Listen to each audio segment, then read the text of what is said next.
All right, we are live. I cut it off halfway through, and well, Hans thought he had another 3 minutes.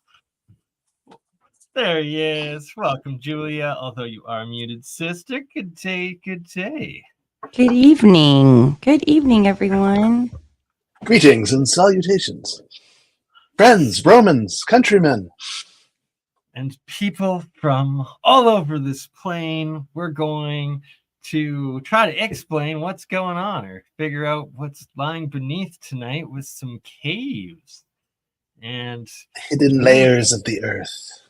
Right? Hans has been in the Osiris shaft. You've been South America in oh god, I can't even say it. Ollantaytambo, is that how? That's Ollantaytambo, yeah. And also Nepal, where there's a vast system of caves as well. So and very amazing stuff. And you're headed to Mexico soon. Yeah, so on the 27th to the 31st of this month, I will be joining the Templar Tours group with my good friends and fellow esoteric researchers, Grandmaster of the Knights Templar Timothy Hogan and Johnny Enoch. And we will be discussing Mayan mysteries around culture and civilization, trying to connect their past with ancient Egypt as well as ancient China. And there's a lot of compelling evidence there, as well as their connection with the Templars around 1200 AD or Common Era. And so we all thought Cristobal de Colon discovered America. Anyway. Far from. Far from it. Exactly. I mean, so yeah, no, so it's going to be an amazing tour. It's basically 3 intense days and then, travel there, travel back. We'll all be lecturing about something. I'm going to be connecting a lot of the dots between Egypt and the ancient Mayan culture because there's definitely a connection there, as well as Egypt and Peru.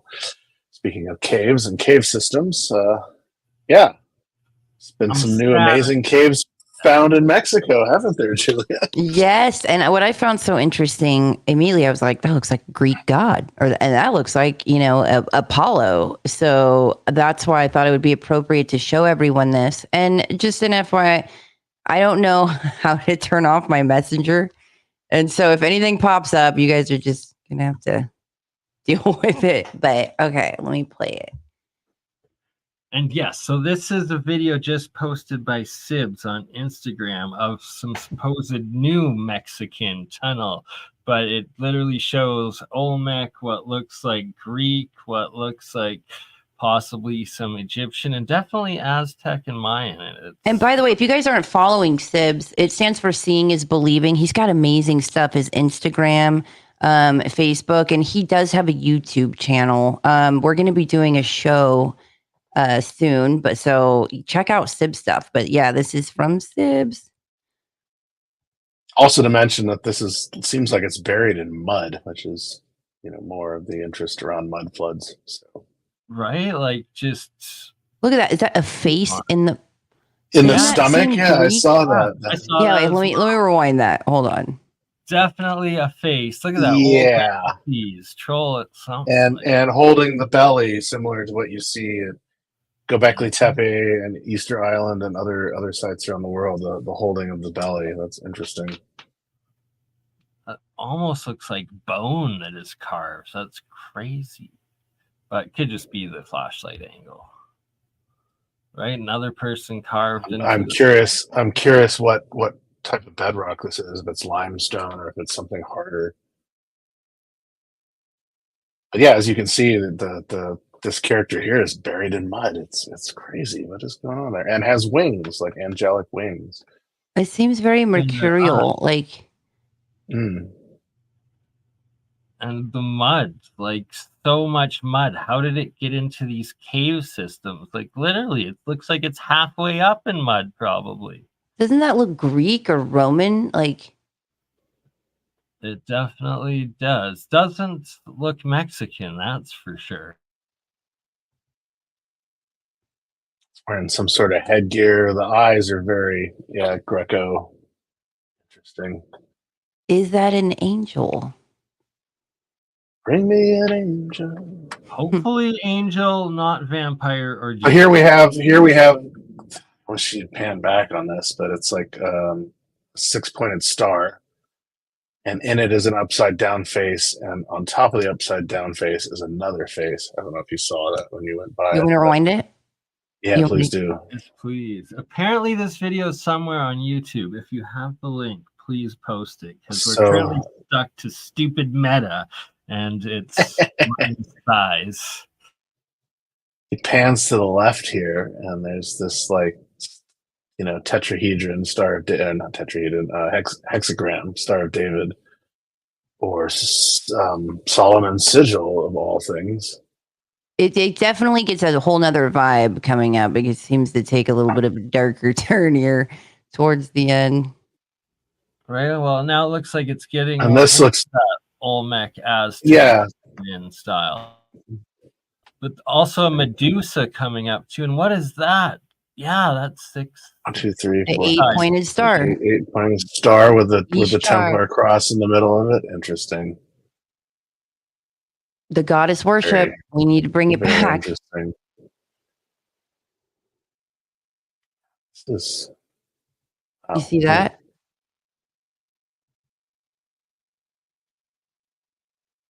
Just wild. Like, need to find this place. Need to visit this place. Wonder if it's Montezuma. Montezuma. Or maybe around Tula, possibly close to where everything Mike's artifacts. There are some similarities between this. Are A those little bit. So yeah, this is the Medusa that we were talking about earlier. I think you passed by the star already, but is that an owl? What is that? It looks like a bearded individual. So this is like the Quetzalcoatl or Kukulkan character. Is Medusa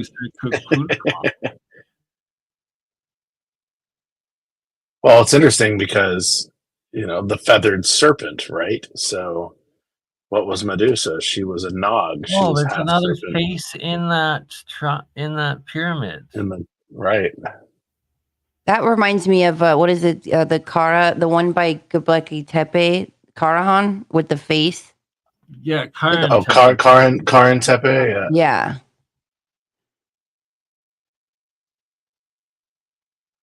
It's interesting that Tepe keeps coming up to the Turkish. They think it means like hill or pot-bellied mound or something along these lines. That was what Göbekli Tepe meant, was pot-bellied hill, not hell. But then you have this time of the Cometians, that goes way back beyond the pre-dynastic Egypt and the old kingdoms and the pre-dynasties, and they have this time that they called Zep Tepe, which is the beginning times, when they claim that the gods, walked on Earth with us. And so these are the myths of Osiris and, Hathor and Horus. Unfortunately, these are all the Greek names of the netters, or the aspects of nature. Did you see that face? Hold on, let me go back. Super fascinating. Right? There's so many, and each one is see it like to the right back, with the tongue out. Yeah. With the tongue out, it's got that like in India. Oh, it does. Yeah. The Kali almost. literally representing cultures and people from everywhere in the world carved into this cave system. And so we have to admit that the seas were not barriers; the seas were highways. And this is huge. Oh, but we came across the land bridge. Look at that mud. What on earth? Oh, there's another mouth. That? Right? Like fish creature. Eel or something coming out of there? Another face? That looks like an elongated skulls. Skull. Yeah, interesting. There's a skull on the left there. And like, it looks like there was mud all the way to the roof. And has this been excavated out?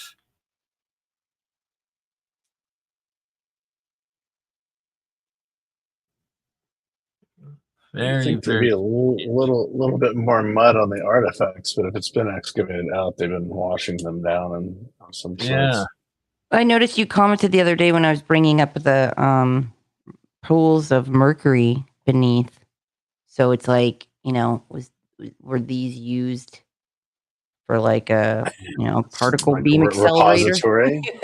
or the like? Well, the I can't remember what it's like. The first emperor of China, where the pyramids in China are, he buried himself in a lake of mercury, and they know this because they've done like ground penetrating surveys, and there's like mercury vapors coming off the ground. And mercury is interesting because if you add electricity to it, it becomes a plasma. And so, even in the experiments with the bell and Walter Bosley, another person you've had on the channel there, BurnEye, actually, I was about to bring up, I was checking my emails. I replied to Walter. He said Thursdays are best, so maybe next Thursday or the following Thursday we will be doing. Following Thursday, I might be in Mexico. Well, what a perfect spot to join us from. Yeah, if I can figure that one out, sure. No, that would actually be amazing. Hopefully not kidnapped by the cartel and asking for ransom. We get do not say that, my friend. Do not put that into the universe. No projecting. Look at this one, you guys. Right. It's very Peruvian almost. Yeah. The helmet's almost Romanesque, giant nose. That too. But the headdress seems very South American. There's a lot of that. Wow, this is just intense. We must find this place. There's all these upside down. I mean, this almost reminds me of the artwork in the Labyrinth. Yeah, this right here, you guys. What? What? It's a breasted bat with the Egyptian king's headdress. What sort of anthropomorphic goddess do we have here? And it has wings? Looks like it, or that could be hair. Oh yeah, hair, yes. And the heart next to it, so with the blade piercing the heart. That's interesting. If somebody could tell me how to log out in Facebook Messenger on this thing, you just go ahead and tell me. It gets so bad, like, because then all these messages pop up, and then they think that I read it. Oh gosh, I just want to disable that. If you're trying to chat with Julia, she's sorry. She's currently in a live stream. She's not ignoring. Sorry, closed for business. But like the faces on each corner too, they're vastly different, and it's almost as if the further you go into this, it's telling a different story. Similar to what the tarot would do. You go through the different phases of the tarot. You start as the fool, the beginning of the cave, and so here's another one of the 6-pointed stars. The hexagram, the circular figure in the middle. Looks What's like that it's on the bottom. What is that? It's 1, like 2, how the natives do the wings. You see a lot of this glyph up here in the Pacific Northwest a lot. Not with the 6-pointed star in the middle, but very similar to this style of badge with feathers. I wonder if it's like calling in the elements. All the elements. That could be. Yes, like alchemical. Well, there's that cave in another right there. God, is it? I believe it's in England. No, but seriously, when you go into it, what? This part right here. Stars or this thing on the side. Doesn't that look like a middle finger? It reminds me of Rick and Morty. Remember how he goes when they go to visit his brake light, and he gets off of and he has 2 middle fingers, and everybody's flipping him off. He's like, "That's how I taught them how to say hello." What is that though? Right here next to the arm. Oh, it looks like it's. If you go to the left, I wish the camera would go to the left. It looks like it's part of the headgear of this thing because there's the same motifs on the other Oh side. yeah, good call. So it's something that has its hands up, and there's like these big earring pieces, Yeah, you can see there. plugs. Yeah. Oh, interesting. The bee motif. Very interesting. Was it a bee? Butterfly, bee, moth. Actually, looks like a moth. So.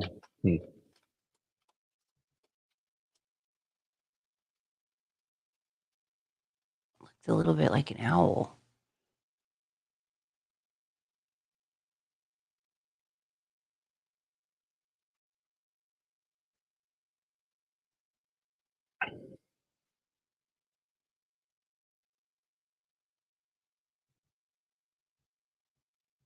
It's got some cute lips. It did.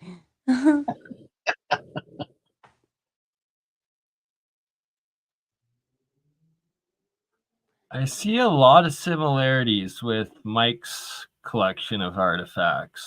Similar. I'm just waiting for Similar. the Banksy autograph in the corner. So, Right? so you noticed, Hans, when they like when you go into these tunnels and stuff, or like they present it like a story as you're walking in? This is what it seems to me. You know, it's like each corner has a different element or aspect. But I feel Bernie had like it's like Bernie like each Bernie section had a elemental. yeah Bernie had a good thought on that as well. And so, oh hello. Right? Like still digging, excavating out. How There's deep are that with the tongue. they? Are we Like, only hey seeing guys, the maybe heads an with all the actual bodies that are deity buried? shows up. An actual being shows up and makes that face.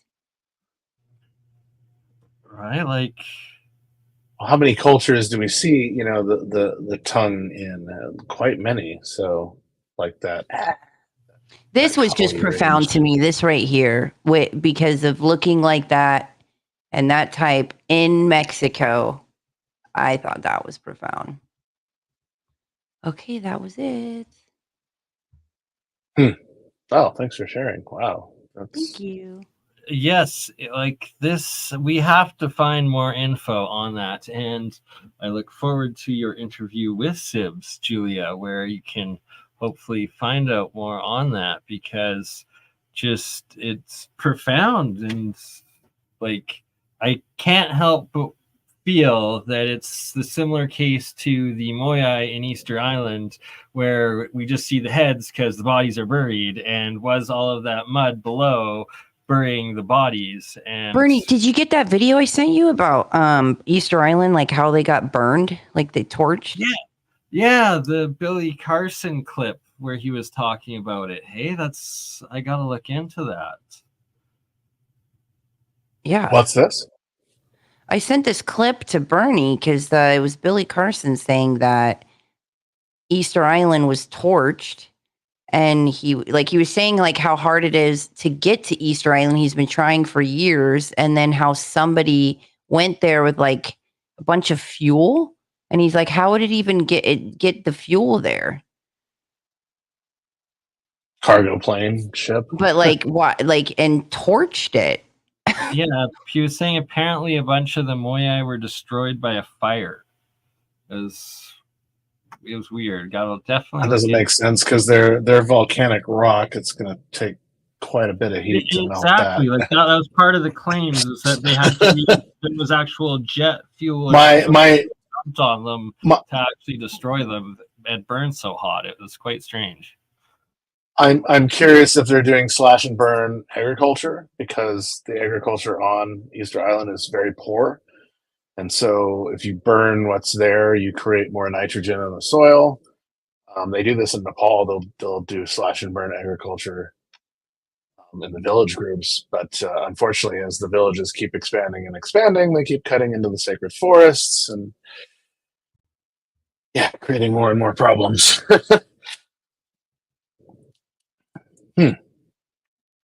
Yeah, that was fascinating. Thank you for sharing that. That was perfect for your upcoming trip. Yeah, I need to.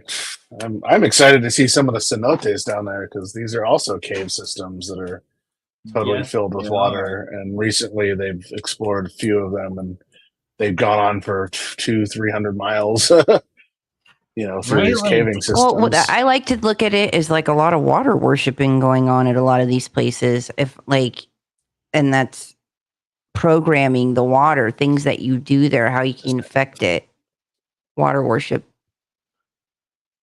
I have a weird feeling that when a lot of these caves are being occupied, now that they're underwater, was when the water level was vastly different.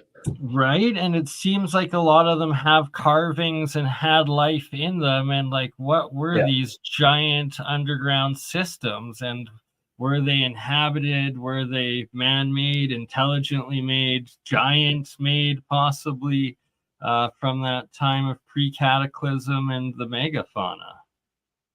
Were they used as, an initiation going through Shabalba, or as in Egypt they go through the Duat, to have this initiation. And they'll do this at sites like Komabo, which is about halfway down the Nile from Luxor on the way to Aswan. And Komabo is the temple of the crocodile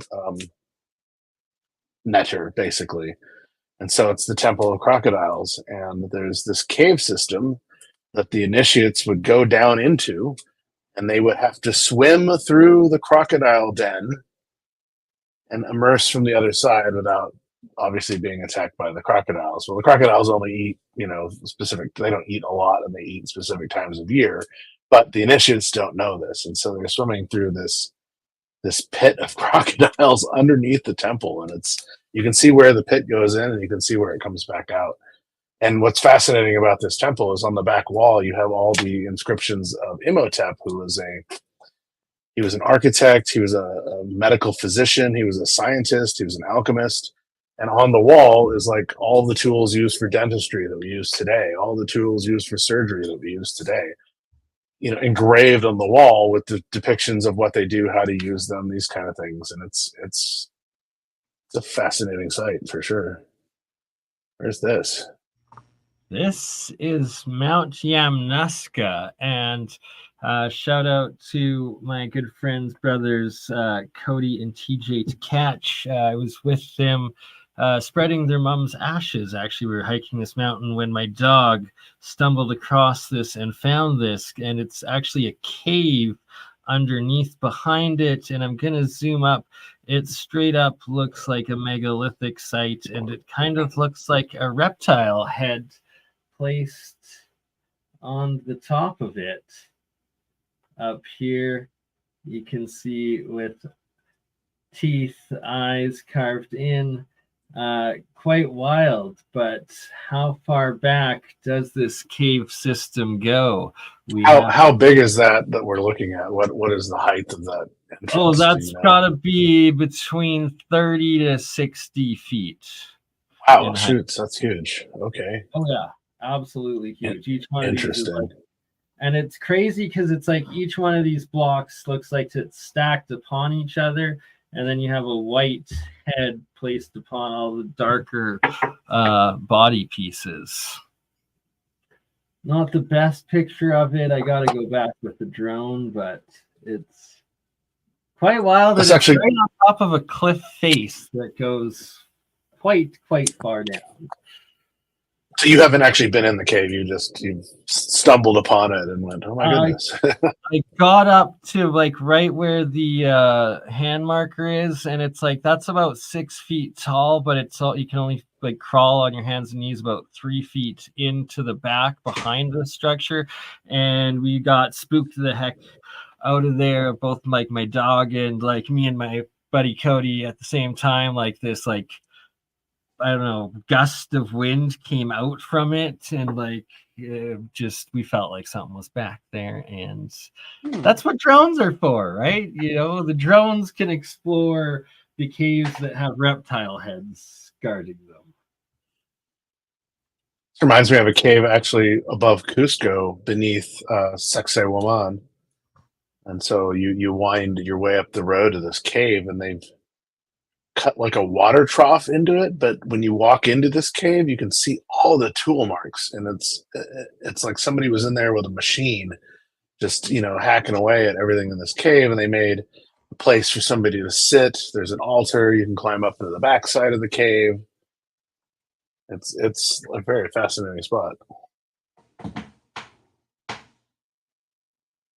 So you can see right there that it can fit in there, and it does go back behind. And we have every intent to go see if there's anything carved in there and behind it.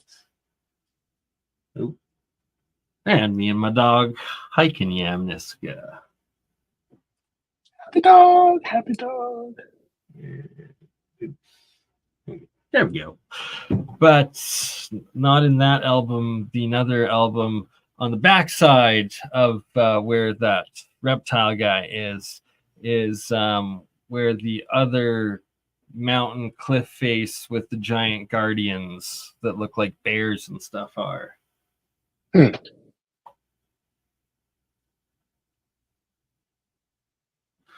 And its relevance being the Montana megaliths and how close we are to Montana in southern Alberta, where I am. And is it just a continuation and extension of these giant remnants? Wow, go back up, actually. That dolmen, that's really interesting. Right? Really fascinating. This reminds me of that spot we were talking earlier in the Ural Mountains. Very similar size. Exactly. Stone.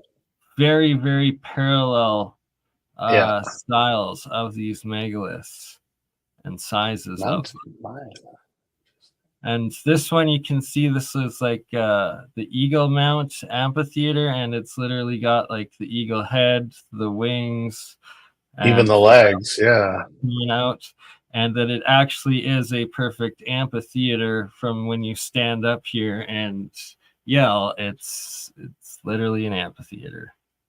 Speaking of eagles, it's interesting. We actually now have an eagle in my neighborhood, which is weird. We have a lot of hawks and coyotes that come through. I've never seen an eagle, and it's found a perch, and it flies over the freeway all the time. And it's like, this is in the middle of the city. What is an eagle doing in the middle of the city? It doesn't make sense. It's for you. Kind of, yeah. Obviously. I mean, you see them all over Alaska. That was the most amazing thing. You're driving from Juneau up the road, and they have the eagle perches all the way up the road, and there's so many eagles. It's so beautiful. Eagles are really beautiful creatures. They truly are majestic animals, as are owls. I had an owl. I was about to say that. Owls as well, yeah. I literally kid you not. I finished the stream like a week and a half ago, and I was like right outside my mom's, and I was like, oh, I gotta invite Julia to the next Blake stream. She has her owl. Owl literally flew by, and I was like, the fuck? Are you serious? Are you messing with me? I'm not messing with you. This actually happened. But right after you thought about me? Yeah, right after I thought, like, it was right after I'd finished that first stream with Blake and Zertis like 10 days ago or something. Anyways, yeah, it was crazy. It's my gosh. Yeah, my sister, my sister saw one like right on her way to come to me and was like, okay, I guess I'm supposed to go. I guess I'm going to see Julia. That's so weird. Right? Like, you are the white owl. It's the white owl is the most interesting. On my granddad's property in Vancouver, Washington, he's right down on the Columbia River. 13-acre property, beautiful. Couple of forests in there as well, and on the property. And when I was a kid or younger, I was a teenager basically. We would always do like campouts on the lawn when I'd come home from Nepal for summer vacations. And I'm hanging out with my cousins and whatnot. And this white owl would always swoop down and perch above the front door.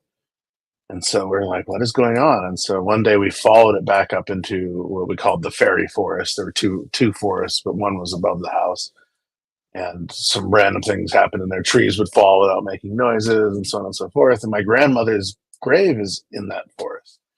and the owl would perch near her grave as well. And so we thought, maybe this is, spirit of grandma coming to give lessons. But Oh yeah, definitely. the white I owl is very fascinating. Yeah. actually, my friends sync with Cody and TJ to catch that I was just talking about, and their mom releasing their mom's ashes on that mountain, literally on that top hike up. We talked about how anytime their mom comes to talk to them or see them, she appears as a hummingbird, and we had a hummingbird like literally appear right in front of us as they said that. It's a real thing. Definitely. Okay. Shout out to my friend Nick. When his mother passed, he had dreams of peacocks and tigers. And so in 2005, I believe it was. Yeah, I think it was, no, 2000. I think it was 2005. He, on his way, he had vacation. He lives in Austria, and he was like, I'm going to go visit Nepal. And, you're going to be there in September. I'm going to come visit. So he came and landed in Nepal like a day before I did. And Kathmandu is crazy. I mean, you're driving down, 2-lane road, and it's basically 5 lanes of traffic, even though it's a 2-lane road. And everybody's going, 50, 60 kilometers an hour. And it's crazy nightmare time. And you take your life into your hands driving in Nepal. Anyway, and so we decided at the end of the trip that we are going to go to Chitwan, and Chitwan is down in the jungle. I have a friend that runs a couple of resorts down there, Tiger Tops, Machan, and Temple Tiger. And so we ended up going to Temple Tiger, which is in the wildlife preserve. They don't allow these parks or these resorts in the wildlife preserve anymore, sadly. So they're all now outside of the park, and then you go into the park. But while you're there, you do elephant rides, and you walk around on the elephant like from 8 to noon, and then you come back and do lunch, and then there's like bird seeing, and you go out and check out deer. But the elephant rides are pretty cool because when you're on the elephant, you're around the rhinoceros. But you don't really ever see tigers, and you really don't ever. It's fascinating. You don't really ever see leopards either. And I've seen a few leopards in the wild after they've gotten a fresh kill. They'll be up in a tree eating a chital or axis deer. You don't ever see the tigers because by 8 o'clock in the morning they're asleep. They're very nocturnal and they hunt at night. And so our last night there, I'm sick as a dog. Food poisoning, too much MSG. I don't know what it was. I could not hold anything down. And so we went to bed early. We had to get up at 4:30 in the morning to get on the Jeep to take us to the roadhead to meet the bus. It was like a 3-hour drive to the roadhead where the bus was to take us back to Kathmandu. It's like a 7-hour bus ride from Chitwan, even though by way the crow flies, it's 100 miles. It's just like all these windy roads. Anyway, and so I'm sick as a dog. I grabbed as many bananas as I could in the morning. All night long, we were kept up because you could hear that there was a tiger circling the camp, and the elephants were freaking out all night. And so in the morning, I grabbed all the bananas I could just to have like a stabilized stomach of sorts. And so we're driving in the Jeep. It had rained all night. And we're coming down the hill and sliding through the mud and the Jeep track. We come down to the elephant grass, and we call it elephant grass. We also call it elegant grass because it's about 10 feet tall, and it's razor. I mean, you'll cut yourself to the bone with the. I mean, it's like razor grass. It's crazy. I know what you're talking about. That stuff is wild. And we're driving up the path, and the driver stops dead in his track, and I'm literally about to puke out the back of the Jeep. My friend Nick, he grabs my shoulder. He's like, Hans, stop, be quiet, turn around. And I turned around, and this young tiger female, crossed in front of the Jeep about 3 feet, turned and looked at us, and then went back into the elephant grass on the other side and moved on. And he said, I'm seeing my mother. I'm having this experience with my mother because this is what I dreamt when she died. It was about peacocks and tigers. And I'm actually seeing this tiger. And I'm like, Nick, I've been to Chitwan 16 times in my life, and I have never seen a tiger, ever. You are a very, very, very lucky person that this has happened. So yeah, there's magic to that, man. There's magic in those messages. So animal spirit is very, very strong. I remember the thought that I had that was like, I wonder if, like, imagine birds having like omens, like is like they have schedules of like, oh, gotta go over and swing on by, and this person at 11, oh, at 3 o'clock, gotta go, gotta go to this Like city the for Hogwarts Devon. I gotta go show Devon. Gotta go fly by real quick. What is the stork a representation I was of? about I mean, to say the storks yeah. delivering babies. What are the owls doing? What are the owls doing? Almost. They're delivering messages like in Harry Potter. Exactly. But of that world of like, I remember coming up with like, oh, that'd be a good idea for like a Disney Pixar movie of like where the birds huddle. They're like, all right, they review. They say a crow remembers your face like for life, for the rest of your life. God. Of like them gathering and being like, all right, Johnny's gonna walk down there around 3. You see what that guy did last week? He was Poop on his littering. car. He Poop did on this. his All right, car. everyone, let's go.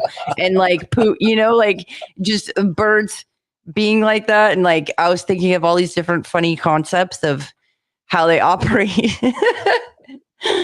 Oh. There's truth in that, and it's weird. I haven't seen a lot of crows in Portland, but recently, like the last 2 years, they do what they did in Nepal, and they'll all fly west, west as the sun is setting. And in Nepal, at like a certain time of day, they all take off and they all fly west, and so the sky will just be littered with crows. And then if you're down in like Tamil area, there's a tree that has the vampire bats in it, and these bats are massive. I mean, they're huge, and they will do the same thing at a certain time of day. They will all take off, and you just get like this black sky of bats. And I have an outdoor cat, and the crows come and eat her food, and it's so random because they'll just be sitting out there, and the cat's sitting in the chair, looking at the crow a foot away. Well, I'm not really gonna mess with you, but you can have my food, and the crow will be trying to eat the cat food, and even going after the wet cat food. It's really weird. And so, yeah, they're really smart, very smart animals. Crows are, but they definitely remember you because you come out and try and shoo them away, and they'll come back with vengeance. Oh, I love in that Nepal. spot. In Nepal again, yeah, at Fort Durbar, there was a tree full of crows, and you never wanted to park under it and never piss those crows off because you may have had a blue or black car when you pulled into Fort Durbar, but your car is now white. Oh, Bernie, not just that, but go back out. The sovereign cosmic wisdom. Wild man. Sorry. Getting that. Zoom back out. Chat. Can you zoom back out on that? Go backward. Keep going back. Keep going back. Keep going back. So if you look at the wall on the left, there's like a half circle. Yeah, I see that going all the way. It goes all the way into the head. That's really interesting. It's a vein. It's a vein of something, a different crystalline mass. Where is this? It's overlooking a piece of water. Sovereign cosmic wild man. Where? Do you mind sharing where you got this? Where you filmed it? Where you found it? Well, where are we looking? He's in my chat. Where's this from? Obviously, that pyramid behind it is a lot closer than the period of Menkaure at the Giza Plateau, but the SoCal, Southern California. Really interesting. There's an obelisk nearby. Yeah, it's almost like columnar basalt in a sense, or a menhir or an obelisk. Yeah, interesting. Dude, I'm telling you, they were charging the water. That doesn't surprise me at all. Just based off of the remote viewing sessions what I've come across and applying that and that's just what I have to say.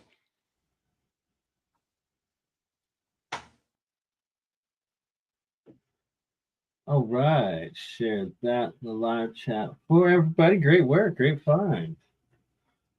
That's what it's all about, finding it near you. So, yeah. wish I had the photos. Kathmandu is littered with a bunch of cave systems as well. So you have this valley,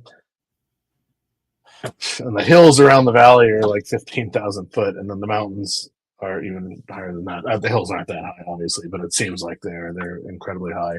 Kathmandu Valley is at 4,700 feet, and it used to be a lake.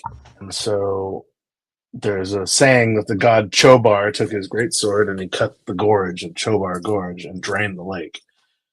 There are so many cave systems that go in and out of Kathmandu Valley, and historically they were used to raid and overthrow the Shahs. The Ranas came in and overthrew the Shahs through the tunnel systems and totally took the Shahs by surprise because they didn't know where these caves came out.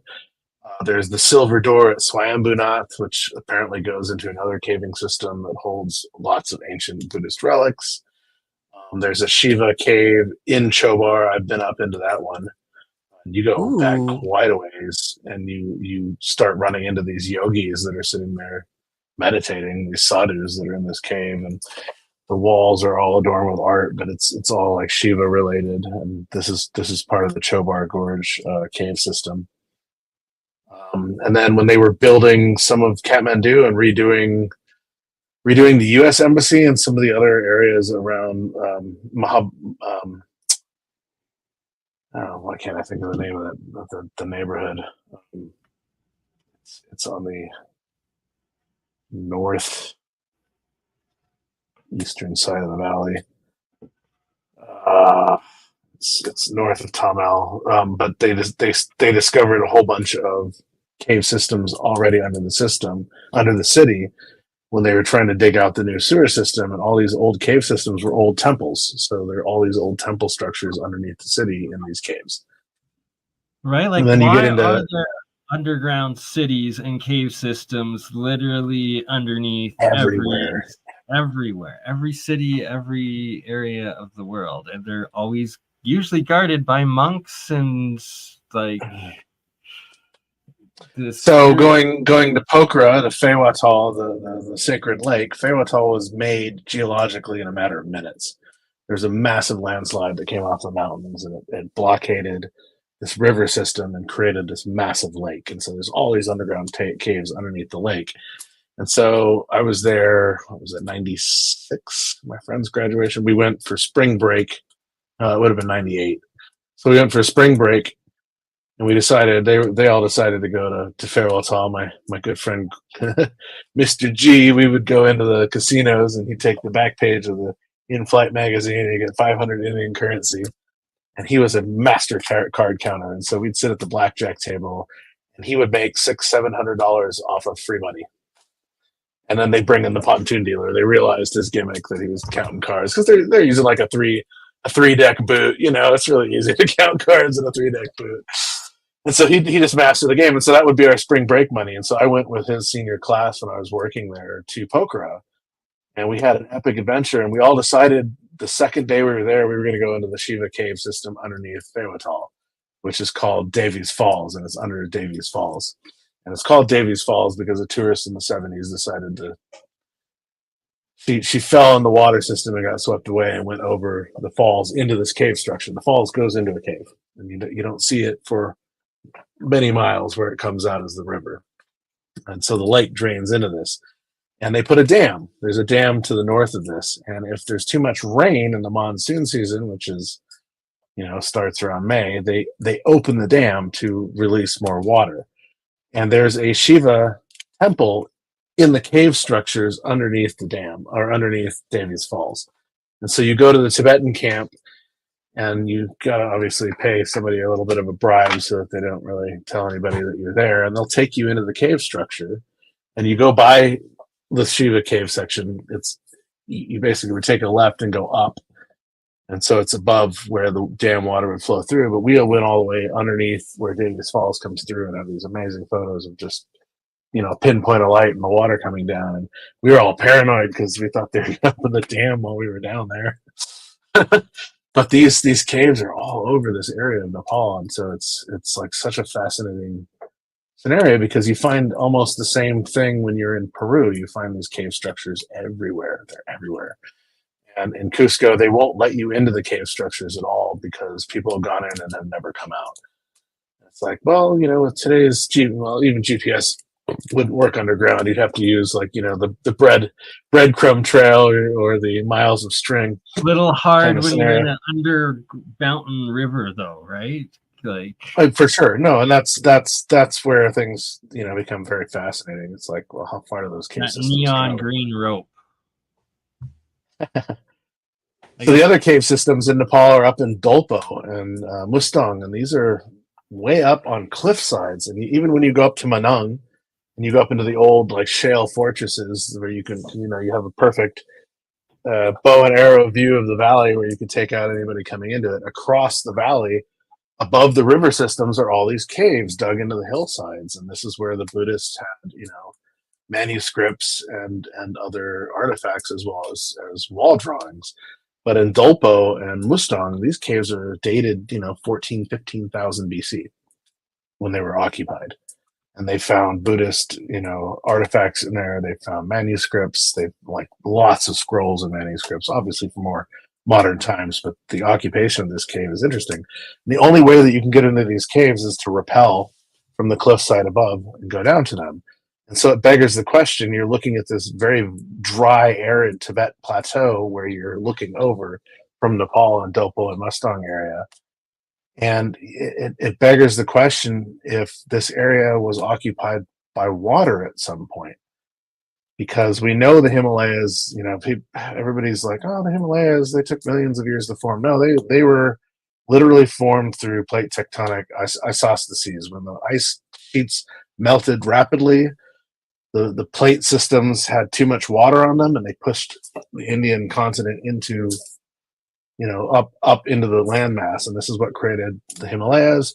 This is how the Dolomites were created in Italy. This is how Patagonia was created in South America. These are mountain structures that were created very fast, not very slow. This is how even the gorge here, in Oregon and all the way up into BC area where the Columbia River begins.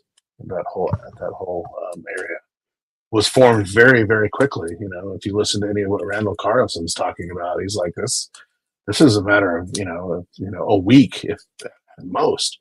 And so it's fascinating that you're in the gorge and you're looking up and you're like, wow, 2 miles of ice, really? It's a lot of ice. And so that was getting back to my comment earlier where I said that the oceans were never barriers; they were always highways. If you look at how we predict how the ice sheets used to look, we had 2 miles of ice thick, which is what we have on Antarctica now, literally coming down to about Central Oregon, across the United States, and the same area across Eurasia. So this would have been central China all the way through Siberia. That would have been 2 mile thick ice. So if you're climbing up 2 mile thick ice and then you're traversing, say, 2,000 miles from China across to the Bering land bridge and then into Alaska and then across another 1,000 miles of ice, how are you eating? How are you drinking water? What is your food source? Where is your potable water coming from? This just doesn't make sense. I mean, there's no way that you're surviving in this terrain. I mean, it would be like hiking across Antarctica with no supplies. I mean, there's no way you could do it. How are you starting fires? And so realistically, they would have taken large barges in front of the ice sheets across the oceans. And so this is how we have, this connection of all these cultures to South America as well. In San Francisco, they found pieces of this junk, or they call it a junk, but they realized when they started reconstructing it, what it would have been. It was part of one of these convoys that were literally barges the size of villages. And they would bring all their livestock, the entire village, all their produce, and they would cross the oceans. And this is how a lot of these ancients got to North America. And so we have this connection, with China and even Japan with Native American cultures. We have a connection with Persia with Native American cultures. The Cherokee very much are, blood relatives of the Persians, the Cometians and the Phoenicians. And the Hopi and Zuni are, very related to Okinawa and the ancient Okinawan Japanese cultures, and even speak ancient dialect of these cultures. And so I've always found this incredibly fascinating. It's like how have all these cultures connected? And so this video that Julia was showing earlier is kind of, an homage to that, where here we have these amazing cultures, or a combination of cultures in a sense, building these caves, whether it's the one in the Grand Canyon with Buddhist and South American artifacts found in it, or this new one in Mexico. Thank you, Julia, for sharing that. That shows, possibly, ancient Romanic, all the way up to modern day Olmec and Central American, glyphs. It's like, okay, where is this stuff coming from? But we start to see these symbols and signs and sigils all over the world. And so, is this a remnant of Atlantis, where we were all one culture that was connected around the world, just like we are today? We were a unified global civilization, period. Seriously, period. Yeah, there's no way we can't say that we weren't. And that's why it's so significant too to see like different types of gods, in one location. If seeing like maybe there wasn't so much division in that either. Right. Well, you have similarities between the Hindu gods. You have similarities between the Hindu gods, the Netters, or the energies of nature in Egypt, and the Central and North American god structures of the Mayan and the Aztec. Very similar. They almost have the same name. God, there's this amazing book that Walter was actually talking about. I'm going to grab it off my bookshelf. And yes, I do have the Sage Wall, a picture of Sage Wall in Montana up. And it's very similar to this. These are the Saskatchewan megalith runes. And then this is also close by to Sage Wall in Giant's Playground.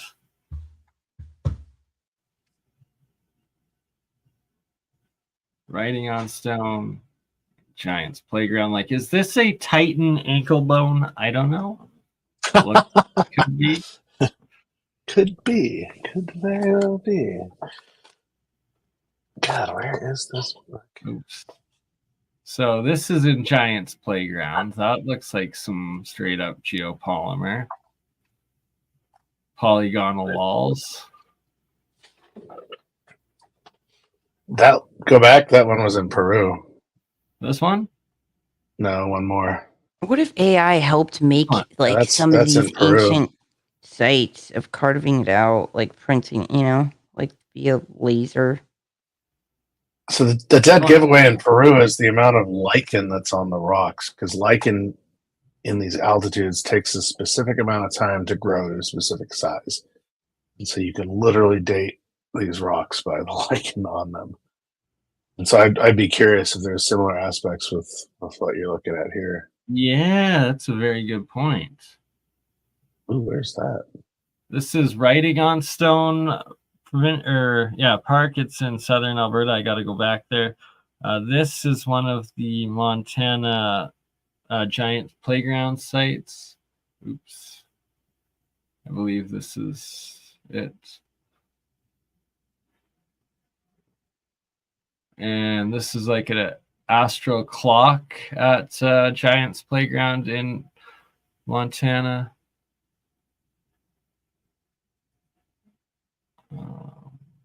There's your lichen, yeah. Julie mentioned something about like Inanna, like her seeing an Inanna there. Yeah, this one's an eagle carved into the rock.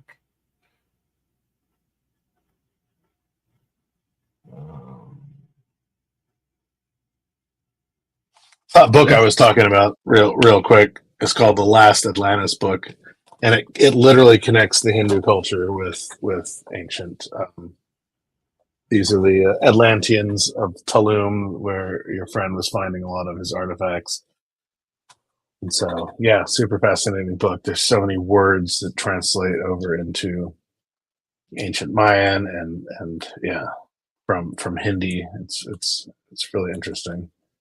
Hey, Really? there's that famous, yeah, and also connects the gods and goddesses. That was something else that I had realized, all these connections, which again goes back to the cave that we just viewed earlier. I like to I look at mean, this place as like a gods and goddess like academy. Like imagine a bunch of baby gods and goddess not knowing who they are and like haven't figured it out yet. And it's like like I like to look at Earth sometimes as like a recruiting. You need to watch Jay Widener's recent video on the Nephilim being plasma beings. It's not just about. I have theories about that. I have strong feelings about that. So brilliant. I watched it just recently, or I listened to it, but I was blown away. I'm like, this is so true. And it's like, we come from the plasma field and we form physically, just like if you look at plasma, it will form a sheath like our own skin around it. And so this is, plasma being. I've had an experience with a plasma being. Again, I was living with my friend Nick Frankie, who my friend Nick, who lives in Austria. We had this house in northeast or northwest Portland. It's an old house. The house is haunted. Like it would breathe. You'd be upstairs and all it would go, and all the doors would shudder. And even in the basement, we had like plastic tarps put up so that the motor oil that was down there wouldn't get into our computer equipment, and like the plastic tarps would form faces and whatnot. And so we're all upstairs. There's like 6 of us. We're watching a movie, and we had this cat that was mute. The cat never meowed ever.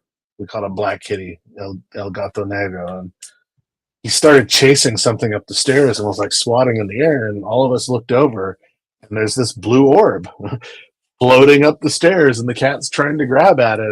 It like stops, looks at us, or that's what we thought, and then it like flew through the wall and was gone. And the cat's just sitting there clawing at it, and it's like these things are real. These are this is like ball lightning. It's a plasma entity. And, you were in my presentation, right? You heard what like I spoke of like plasma light being like showing up and what they did. Yeah. And this is similar to my experience when I was in Egypt with the UFO, right? The ball of plasma that the F-15s were chasing up the Nile, and we're sitting there with Brian Forrester and his wife Irene and like everybody on the tour, and just looking at this thing going, what on earth are we seeing? And then the F-15s fly by, and a second ball orb just kind of, it was like orange or octarian, that the color of magic. So it's like a bright white ball, but it's like circulating all the colors, right? But Bernie, can you go back like 5 photos? Intensity. And so it was just bobbing along as if, hey, here we are. That one or that one? Go forward. It looked like a line, like it was the hill. That one, yeah, I wanted to see that one. It's like an otter almost. It's got the teeth under the nose. The eyes kind of looking up to the left. And then that. Whoa. Yeah, this looks like Nob Hill, man. You ever go up to Nob Mountain?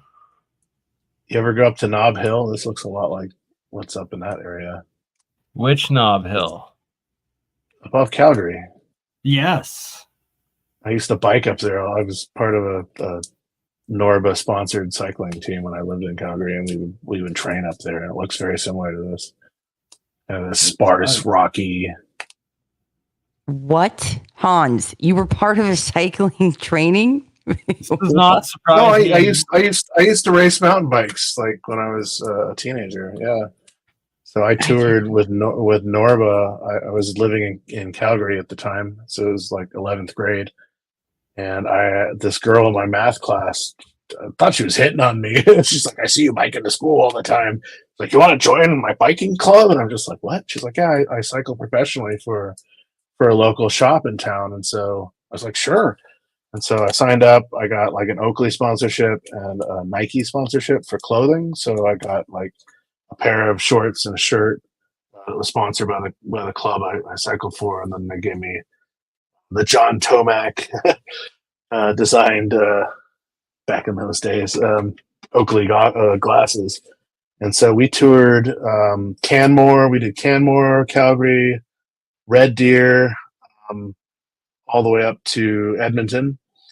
And then we went all the way down through Montana.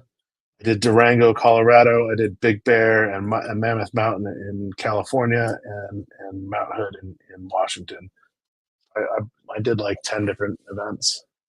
I didn't fare too well, but I averaged out. I broke my pedals off in one of my one of my adventures. I had a pedal snap on me, and I was pissed when I came to the finish line. My dad's taking photos of me, and I'm flipping him off. I'm like, fuck you. Don't take photos of me. I just broke my pedal, and I got mud all over me and scratches everywhere. And yeah, we had some crazy adventures in Canada because they kept the fire roads open, and so you'd be bombing down this fire, and all of a sudden this truck comes around the corner. You're like, oh God. Yeah, somewhere I'll have to share that photo with you, Julie. I have a photo. I made it into Mountain Bike Magazine. And a magazine out of the UK as well. This we all need to see. Of me with my actually. I better have it by 4 p.m. tomorrow. No, I have it sitting right here. Yes. I broke my bike in half in Nepal. Yes. Epic. How do you snap your head tube in half, man? This is a brand new GT that I was sponsored with, and they wanted to send me the same bike, and I'm like, I will never set foot on that bike ever again. Not made for Nepalese terrain. Yeah, because I raced a lot in Nepal as well, and I took 8th place in that race, even though I broke my bike in half. We had these guys come in from England that were like super professional, and we left. What was the name of Cootie? Or it wasn't Cootie. Where did we leave from? Anyway, it doesn't matter where we left from. But these guys took off up the trail and just blew everybody out of the water. And then my friend Naranj was like 3rd place, and he was the Nepalese biker. And this guy was crazy. I mean, he'd fall off the trail and tumble down the mountain, pick himself up, and get back on his bike and go. I mean, just super amazing.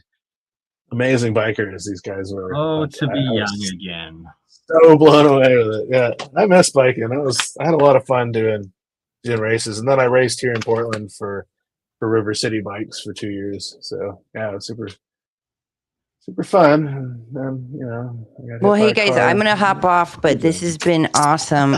I'm super excited. You better stream from Mexico. You better live stream from your tour. Right. I think so. I want to do an interview with Johnny and Timothy Hogan while I'm down there. If we could do, I've told Johnny and Tim this. It's like if we could just sit down for like 30 or 40 minutes and just do a Q&A, that would be stellar. Because both of them have been there. I've never been there, and I'd like to pick Tim's brain on Knights Templar activity down there. And so I think a good 3-way roundtable would be amazing for us. So. You mean 5-way with me and Julia co-hosting? Yeah. Yay! Right. All right. Well, what is Thursday or what is Wednesday? I think we're Wednesday the 27th. We're going down there, so that might. I'll talk with Johnny and Tim and see where they're at, because we're both getting in there around like 5 p.m. There might, once we check in, there might be an opportunity, or the day before the last day, I think might also help our work, because we're going to be doing our interviews. Let us know, and if anyone's able to sign up for and to join you down there, how do they do it? TEMERYS@yahoo.com. I think the deadline is Friday the 15th. The package is all inclusive. It's between $3,200 and $3,600 for the 5 days. Everything's included, all the trips, all the tickets, food, drink, everything, except obviously you getting down there. So that's depending on what flights you take. And you get to talk to Johnny and Timothy and you got and you all of that knowledge, and you get to talk to you guys and ask questions, and have that We're interaction, going to connection. we're going to about 6 sites, and we're going to immerse ourselves in the Mayan village and Mayan culture and Mayan food. So I think that's going to be super fascinating. Don't disappear. They jump into a C note and he's gone. Where'd he go? You at least come back so that I can join you with going next year. But Definitely. I mean, we've got some adventures we need to go on, and none of us are getting younger, so let's do this, because I want to go back to Asia. I would love to take people I know to Asia and show them some of the places I've been in my life, and even Egypt and Peru. I mean, getting on a tour with the Kemet School or Horus Rising or Hidden Inca Tours with Brian Forrester, amazing. You're never, it'll change your life for sure. Definitely. Definitely needs to get on all of that, and also over to Bosnia for the Bosnian pyramids, and get both of you up to Berta so you can come check out the Medicine Hat Badlands Guardians with me again this summer. I'd love to come back up to Alberta, man. I miss going to Alberta. Yeah. This June, I'm going to be going back there, exploring it more in depth, as well as the giant red balls that are right next to it in the other side of the Badlands. There in Red Rock Coulee, and then also down to Waterton National Park with Red Rock Canyon, which is just wild. And it seems like it was the land of giants. But before you leave, Julia, what do you have coming up? What do you have coming up? I have the alien event. If you want to come on down, yeah, you're going to be there. It's I will, yeah. April 11th. Through the 14th? 14th, yeah. Correct. There's even going to be speed dating there and ecstatic dancing. So it should be fun. It should be fun. We'll see. We'll see. And amazing. There'll be amazing like biotechnology and biomedical technology there as well. There was amazing stuff at the last event that we were at. Some really amazing people show up at these events with their products and their technology. So definitely come check it out. Yeah, It'll be at the beds. What's that? So the bio beds, the med beds, especially the ones like if Keshi's there, the Magrav technology ones fascinate me. Yeah, he usually speaks at the events, but he does it like online, He doesn't show up in person. He's, I guess, pretty worried about that. It's a bit hard to get him in from Iran, and the fact that he was a former Iranian nuclear physicist doesn't really bode well in America these days, but hey, get him virtually, it's all good. Definitely. Do you have a flyer for the alien event that you want to bring? Check it out at bizton, bizton.com or alienevent.com, or there's 4 events going on. There's Biomed Expo, there's AI Expo Con, and Alchemy event and Alien event, but they're all under BizTon, which is kind of the founder's website for all of these. And we'll be at the Sonesta Los Angeles Airport LAX. So yeah, definitely come check it out. Is it loading? Did I mess it up? I think I messed it up. How did your remote viewing workshop go? Oh, it was awesome. Yeah, we got to talk. We need to chat. We need to chat. Yeah. All right, guys. Thank you so much. I'm going to run. Have a wonderful evening. Much love. Thanks for being with us, Julia. Shall we keep her going, or are you ready to, shall we make it a short one tonight? What do you think, Mr. Hans? Oh, we could, unless you have any, questions, comments, smart remarks. Are there any questions in the audience? Indeed. Let us see. Any questions? Up to you, and I guess we can keep looking at some more of. Oh wow! What? That really reminds me of Labyrinth, where he's falling, where Jennifer Connelly's falling through the rock faces or the hand faces. There's rock faces, and they're all making their own. So this one's also in the Montana Megaliths of Giants Playground. That's unbelievable. as well as this one, the Swan Mountain. We see the beak of the head there, and then the Oh wow! wings, Now I see that. How fascinating! right? Like A little bit of pareidolia, but there's something to pareidolia. I have to admit.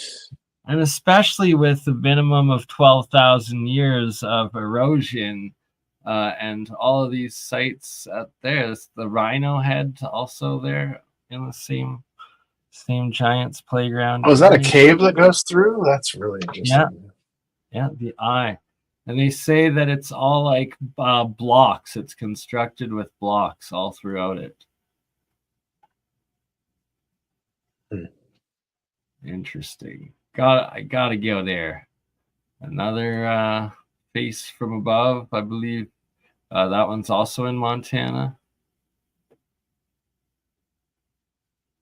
Let's see if my friend Sean would come on your show. He does a lot of this Sure. pareidolia research. He is the one that Oh, knows a lot more about Mount Tum Tum than I do because he's from that area. He's been there several times, and he even goes over the layout of Longview, Washington, because there's like the whole layout of Longview, Washington is all it's super planned, and it's so weird.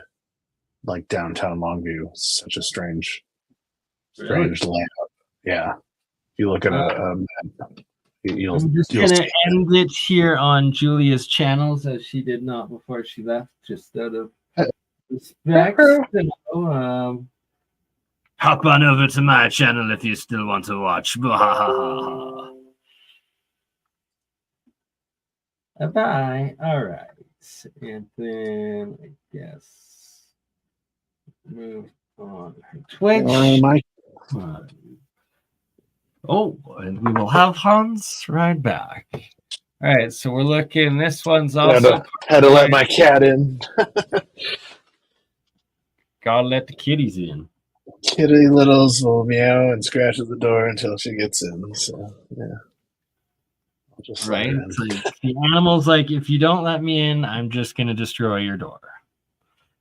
Your choice. That's actually a good question from They Live. Are these on ley lines? A lot of these sites are, and that is the most fascinating point about that. I believe that is correct too. I really have to go check out the backside of the Three Sisters in Canmore, Alberta. Apparently, that place it rests on major ley line intersection, as well as one time my buddy showed it to me. Like, we looked on the backside of it from Google Earth, and it showed a giant amphitheater, just like that Eagle Amphitheater, but it was all block built with crazy caves.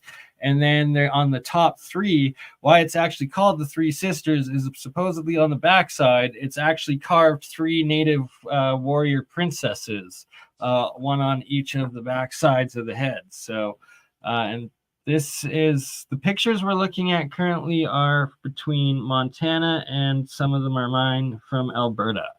So it's in Alberta and Montana.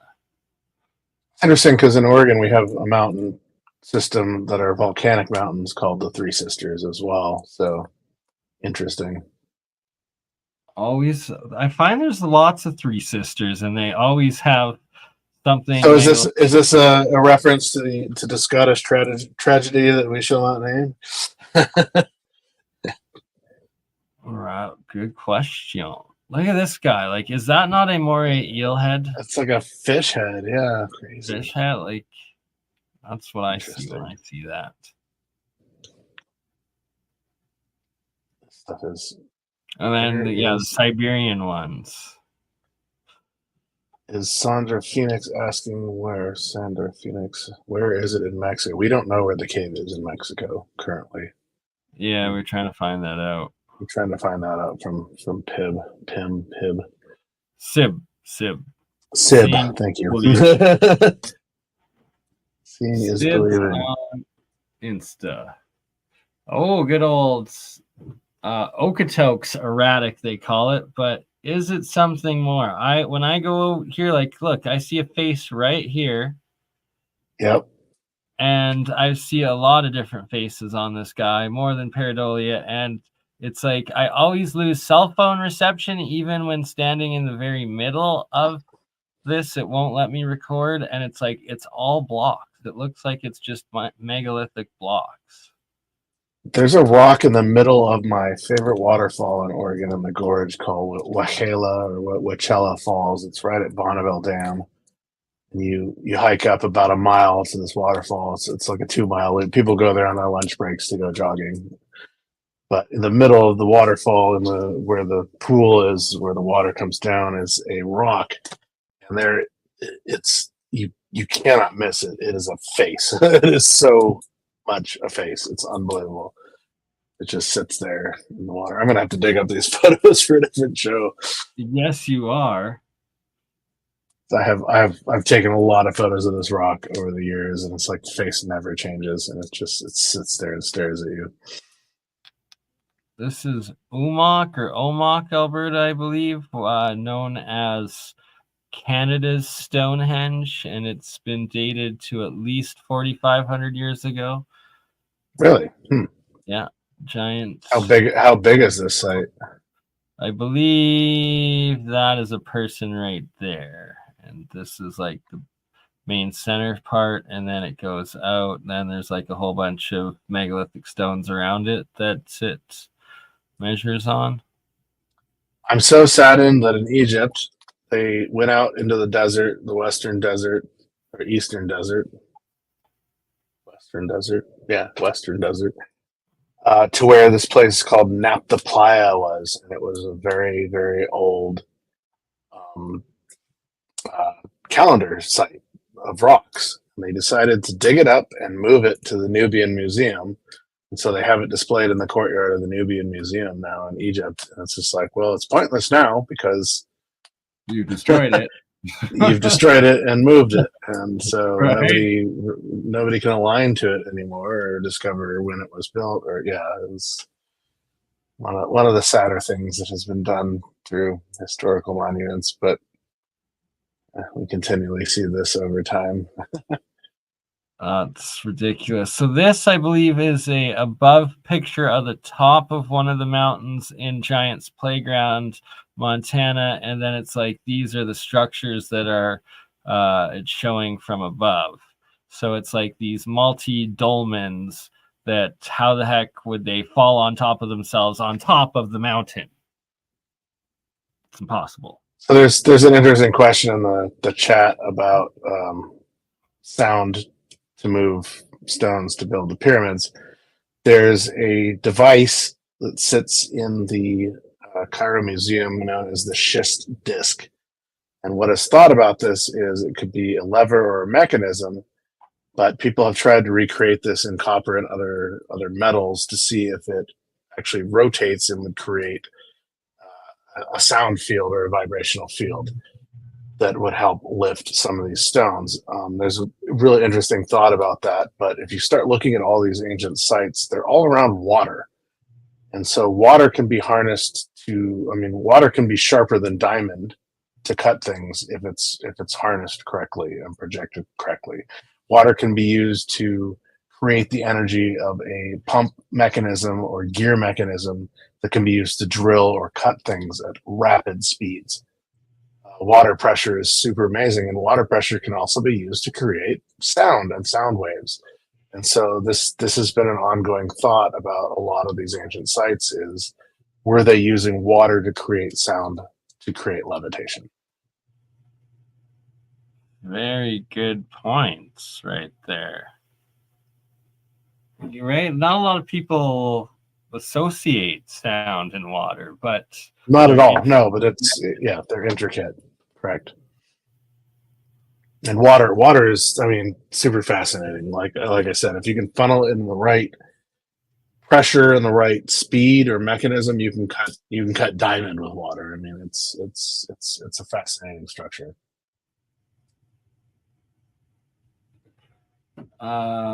These right here are all from Writing on Stone Park in southern Alberta, and my God, I'm also going back to this place. It is just amazing, and there's thousands-year-old carvings and petroglyphs on a whole bunch of them as well. That wasn't doing it justice. Now we're back at Giant's Playground. More dolmens. Yeah, these could be glacier erratics that are left, but that's a hard call. As Right, we were talking earlier, having been to some of these ancient sites and seeing what they were doing at these sites, especially like the dolmen sites in England and Ireland and Scotland, it's like how are they lifting these things? So here's the picture from Red Rock Coulee with just a portion of these ridiculous giant red balls everywhere.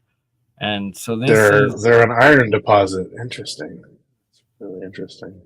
Yeah, and they're on the west side of Medicine Hat, and the faces are on the east side. Hmm.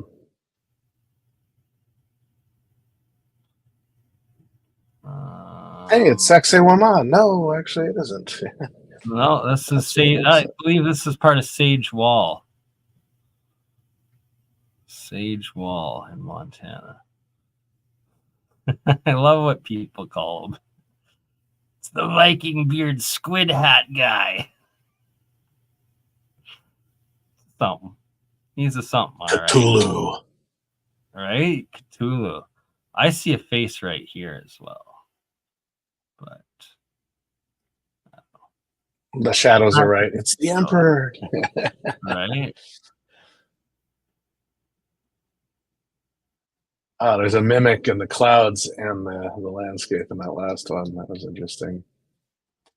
That's yeah. the clouds are turn 90 mimicking. degree. Is it a face? Have you ever seen the face of Machu Picchu when you turn it 90 degrees? Yes, and that's funny because we were talking about Ollantaytambo, one of my favorite sites as well, and on the hillside behind Ollantaytambo is what they call the face of Viracocha, and it's kind of carved into the mountainside as well. Really? Yeah, look that up while you're there. It's at Ollantay Ollyanto Tambo. God, I suck at Just look up the face of Viracocha, Peru, and you'll see it. Okay, hold on. Face of, how do I spell Viracocha? Vericucha, something like that. Yeah, it'll pop up. You'll see it.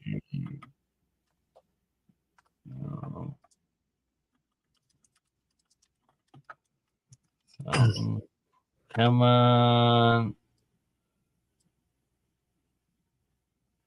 Nope. God, did it not give me the right results? Oh, did it not? Gave me something Japanese. Strange. Here, I'll send you a.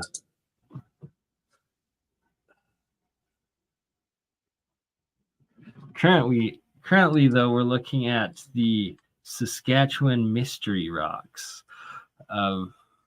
Why the heck can I? Is it Cypress? I think Cypress Interprovincial Park, Cypress Hills, the Cypress Hills Park.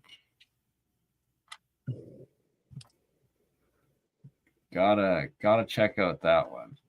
I went there last spring to take a look at it, but this interprovincial park is actually 300 kilometers long, and this is on the far Saskatchewan side, and I was on the Alberta side. So this summer, hopefully, I'm gonna make it out here.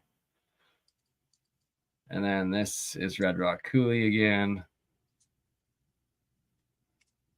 I sent you a link in the chat. Perfect. Oh, that is a huge structure. How interesting. Okay, it doesn't look that big from that other photo. But that is yeah, the Omak, Alberta. It's definitely. Oh, yes. I remember seeing this guy. It's got the grain silos on the side of it, right? Cherry Willis heads. Or what's known as the grain silos. Yes, correct. And so this face, it's very obvious when you're standing there at Ollantaytambo. You basically look across the valley and it's right there. Yeah, it's right there carved in. And then they call this the grain stores, but who knows what it actually Correct. is. Yeah. What a fascinating culture. They grew corn. They had like 100 varieties of corn. Same with potatoes, and same with quinoa or quinoa. No, quinoa. And they grew them all at different altitudes and under different conditions. And so this was their massive trade export. And so when they would meet new cultures, they'd be like, okay, where do you live? What elevation do you live? And then they'd be like, oh, well, you need this type of corn and this type of potato and this type of quinoa to grow at your elevation. And so they had all these different amazing stuff. That was their gold for sure.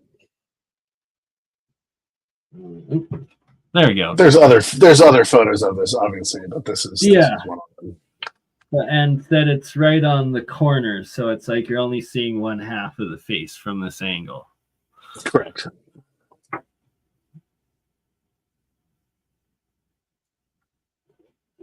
Yeah, Ollantaytambo, one of my most favorite sites of all of Peru. There's so much going on there that just does not compute. Right, it's the backside of it's. Yeah, it's so. I gotta go. We're going next year. And this is Undeniable Dolmen, which has two faces, one on each side. And you gotta the main thing is you have to check out these sites during the equinoxes and the solstices for the best shadow alignments. And that's like when the sun's setting, rising, and noon sort of thing. But a definite dolmen where it's a giant boulder and it's on top of a mountain ridge and it's on top of two, balancing somehow on two monolithic stones. Just it's wild. Also, they put out a fun fact: corn doesn't grow in the wild, which is true. Corn has always been one of the first genetically modified foods, even in the ancient times. And the other one, believe it or not, is the banana. The banana. Plantains grow in the wild, but what we go to the store and buy as bananas never existed. This is completely a modified food, and it was one of the trade foods as one of the first GMOs hundreds, if not thousands of years ago around the world, because you find bananas on remote islands that shouldn't be growing unless there had been trade there. They don't grow like that. That's a very good point. Just all of history's lies are starting to be shown. Corn and the pine cone are depicted in ancient cathedral art across Europe. Yep. Yes. Often confused from one or the other. And I have an interesting thought about the pine cone and the pine nut. So I'm not a biblical scholar. I don't, care too much to get into that. But we're always told, Adam and Eve ate the apple from the tree of knowledge, right? And this is why they were cast out of Eden, in a sense.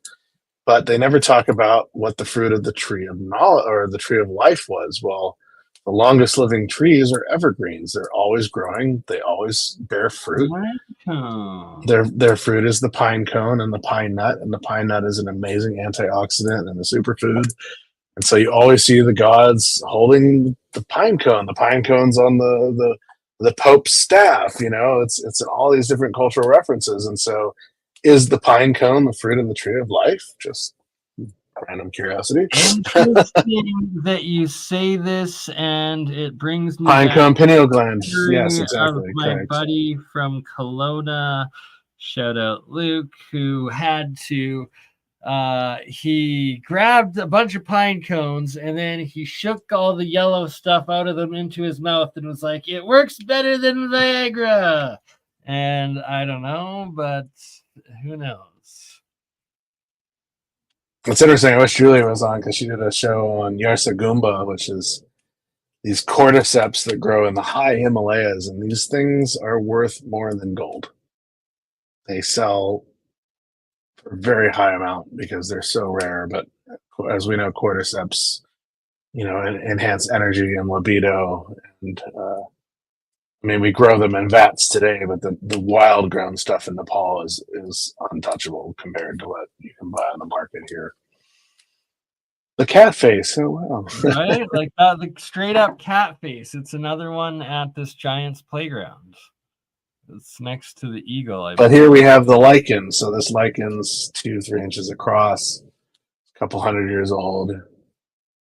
That's what I'm saying. The lichen that you find at especially at Ollantaytambo on the stone fixtures there, you have lichen patches that are like 4 or 5 feet wide. And so there's how does the lichen grow exactly in? I somewhere I have a chart about it. I did a piece on this when I was studying the stuff that I saw in Peru, and I'm just like, okay, if we can judge things by lichen. Lichen grows at different elevations and it grows at different speeds depending on what's available to it. But if you're seeing lichen patches that are a foot wide or larger, you're looking at several thousand years. Yeah. So look at this doorway, like on the opposite side. Same rectangle. Very crazy. Very interesting. It's funny. At Sacsayhuaman, there's a cave that's shaped like a penis. All throughout they cut it that way, that it's like a mushroom or a penis throughout the whole thing. And Sacsayhuaman was considered, there's like fertility elements at that site. And strange, weird upside down staircases and cut marks, saw marks all over the place. And Right, I love these people. Oh, they were cutting this with copper saws and sand. And I'm like, I'm sorry. And they were somehow cutting exactly behind it at 90-degree angles. It's not just 90-degree. Yeah, that's not the 90-degree angle. There's so much friction with the plow rate of whatever is cutting this that it's creating a glassy sheen or melting of the stone, so to say. This patina on top of it, and so you've just got to stop and go, well, a copper saw with sand isn't going to create that much heat that it's melting the stone. But something moving at a very high plow rate would. So yeah, very true. Well, a lot of it looks similar to like the Japanese megaliths too, almost, with the notches and stuff. And this is the thing that people don't realize when they're like, oh, Yonaguni is a completely natural structure underwater, and it's like, it isn't. Because if you go up onto the islands outside of Okinawa, you see the same structures. Yeah, exactly, above water. So yeah, sorry guys. Try again. It's so true. Like, look at this one. Nice orb. Wow. Yeah. Yeah, right in the center. 2 orbs. Gotta wonder about that. That's super crazy. Light glare like that. Well, as always, my friend, this has been amazing. Oh, I was like, who just came on? Your Alchemist and minions. Awesome. Right? Just the minions.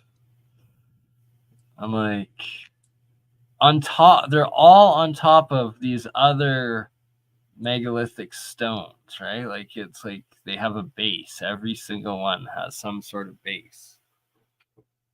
And yeah, human heel bone rotated 90 degrees and looks pretty. Since we're talking about pineal glands and pine needle glands in the chat, this is amazing. I suggest everybody go to an amazing sound healing event where you have somebody using like the sound bowls and sit in front of them if you can for as long as you can. And the vibration coming off of these things will crack your pineal open if it's been frozen. I had the most intense pineal popping at one of the first sound healing events I ever went to. And so there are ways to decalcify your pineal gland from all the horrible water, fluoride and chlorine, and not giving medical advice, but definitely go do a sound healing because these things help activate these channels for sure. 2 completely different types of stone. How was that placed? It's just right. It's wild. And that these are actually two separate rocks, apparently. And this, is it lichen or is it a drawn painting or a bit of both? I don't know. It could be also patina from other. Oh, patina, elements. yes. Other elements within the stone. So yeah, good call. That's super fascinating. Oh, hello. What do we have here? Random people from MontanaMegaliths.com. I need to go out to this site. This is really fascinating.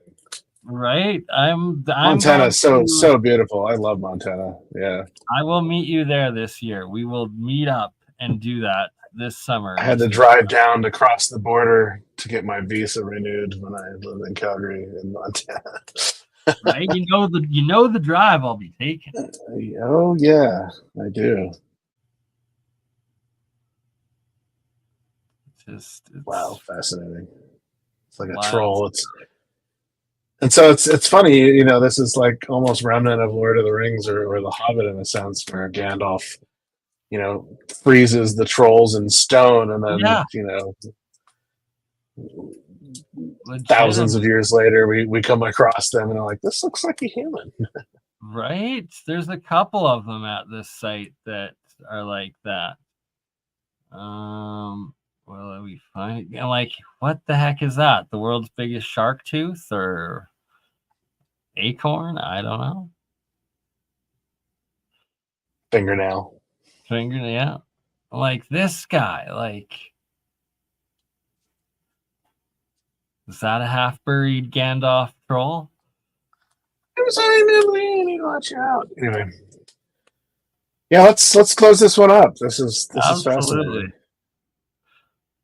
Right? Like, as always, appreciate your time, and wow, I learned so much, and I'm glad to be part of the education as well. This is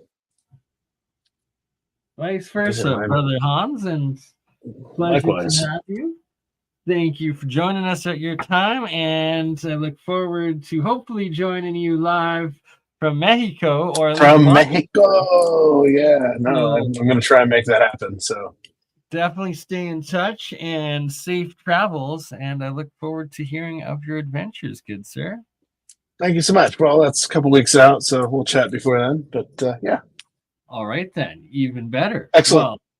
Well, and maybe next episode I can do kind of a Kemet meets the Mayan meets the Peruvian aspect, because that's the beginning of my my lecture series that I'm not only doing while I'm in Mexico, but I'm also doing at Alien. I guess it would be for Alchemy event in Los Angeles for the same show that Julia is going to as well. And then I'm doing another show, Mount Shasta, this summer for. I don't have that event in front of me, but if you go to thepromiserevealed.net, thepromiserevealed.net, you will find the summer event. It's a camping event in Mount Shasta. There'll be a lot of speakers. Brad Olson will be there. I think Laura Eisenhower will be there, as well as many others, myself included. And so it'll be a nice 3-4 day camping event in beautiful Mount Shasta, and a lot of amazing lectures, a lot of amazing workshops. That one didn't load, but I was able to get Megamist to load. It should be on there. Yeah. And we can also go to Megalithic Mysteries finally. Got that back in my control. So yeah, if you scroll down. Upcoming events. We got this one and this one. Yep. That's the Mayan Mysteries tour that we're going on. 27th through the 31st. It's going to be pretty impressive and beautiful. Can't wait. Never been to this part of Mexico, so this is going to be really amazing. I've always wanted to go see some ancient sites. Coba, Nakmal is really on the bucket list. As obviously filming and taking pictures of everything like yes ever. So oh yes, my friend. Oh yes. I made that mistake. I had a very shoddy camera when I was in Peru, and technology keeps getting better and better, and so yeah. All right. Well, I look forward to it, and I look forward to you reviewing your pictures on a future episode with all of us here. And Definitely. We'll see you again next week then. And until then, my friend, much love. Much love. Peace. Thank you all. Thanks, crowd. Thank you so much for great questions. Have a good night. Chat soon.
With the questions different.